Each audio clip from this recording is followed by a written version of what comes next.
விஜயநகரம் அந்த காலத்தில் செழித்து வளமான பேரரசு. அரண்மனையில் அறிவாளிகளும் கலைஞர்களும் வீரர்களும் நிறைந்திருந்தனர். அந்த அரண்மனையின் மிக முக்கியமான நபர் யார் தெரியுமா? அவருடைய நகைச்சுவை, சாமர்த்தியம், சூழ்நிலை அறிவு அவரை மற்றவர்களிலிருந்து வேறுபடுத்தியது. ஒரு விசித்திரமான செய்தி. ஒரு நாள் காலை அரண்மனைக்கு வெளியே பெரிய குழப்பம். கிராமத்தவர்களெல்லாம் ஓடி வந்து கத்தினார்கள். அரசே, காடு அருகே ஒரு கொடிய புலி வந்திருக்கிறது. மாடுகள் ஆடுகளெல்லாம் கொன்றுவிடுகிறது. எங்களுக்கு உயிர் பயம். அதை கேட்டதும் மன்னர் கவலையடைந்தார். இந்த புலியை பிடிக்கணும், இல்லையென்றால் கிராமம் அழியும். பல வீரர்கள் அனுப்பப்பட்டனர். ஆனால் யாரும் திரும்பி வரவில்லை. மன்னர் தெனாலிராமனை பார்த்தார். நீயாவது ஏதாவது வழி சொல். தெனாலிராமன் சிரித்தார். அரசே, இது பலத்தால் பிடிக்க முடியாது, அறிவால்தான் முடியும். அவருக்கு ஒரு யோசனை வந்தது. அடுத்த நாள் தெனாலிராமன் காடு அருகே சென்றார். அவர் மரத்தின் பின்னால் மறைந்து கவனித்தார். புலி என்ன செய்கிறது என்று பார்த்தார். அவர் கவனித்த விஷயம், புலி மிகவும் வலிமையானது. ஆனால் அது எச்சரிக்கையுடன் நடக்கிறது. மனிதர்களை பார்த்தாலே தாக்குகிறது. ஆனால் பயம் மூட்டினால் குழம்புகிறது. அவர் உடனே புரிந்து கொண்டார். இது பயத்தால் அல்ல, பயத்தால் செயல்படுகிறது. அடுத்த நாள் தெனாலிராமன் ஒரு வித்தியாசமான வேஷம் போட்டார்.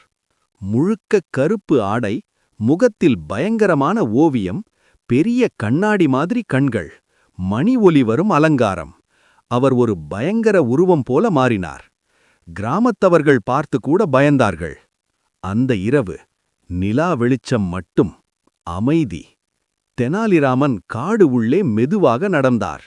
அவர் மணி ஒலி எழுப்பினார். டிங் டிங் டிங். அதை கேட்டது புலி. அது மெதுவாக அருகே வந்தது. புலி தெனாலிராமனை பார்த்தது. ஆனால் அது மனிதனை பார்க்கவில்லை. ஒரு விசித்திரமான பயங்கரமான உருவம். தெனாலிராமன் மெதுவாக பேசினார். நான் இந்த காட்டின் அதிபதி. என் பகுதிக்கு வந்தது யார்? அவருடைய குரல் கம்பீரமாக இருந்தது. புலி குழம்பியது. புலி யோசித்தது. இது என்ன உயிரினம்? நான் இதை பார்த்ததே இல்லை. இது என்னை விட பெரிய ஆபத்து போல இருக்கிறது. அது ஒரு படி பின்வாங்கியது. தெனாலிராமன் அதை கவனித்தார். அவர் இன்னும் பயமுறுத்தினார். இங்கிருந்து போ, இல்லையென்றால் உன்னை விழுங்கி விடுவேன். அவர் திடீரென கத்தினார். மணி ஒலி அதிகரித்தது. அந்த நொடியில் புலி முழுவதும் பயந்துவிட்டது. அது திரும்பி ஓடிவிட்டது. காட்டை விட்டு வெளியேறியது. மீண்டும் அந்த கிராமத்துக்கு வரவே இல்லை. அடுத்த நாள் கிராமத்தவர்கள் பார்த்தார்கள். புலி இல்லை. அவர்கள் மகிழ்ச்சியில் குதித்தார்கள். தெனாலிராமன் காப்பாத்திட்டார். மன்னர் கேட்டார், நீ புலியை எப்படி விரட்டினாய்? தெனாலிராமன் சிரித்தார். அரசே, அது வலிமையானது.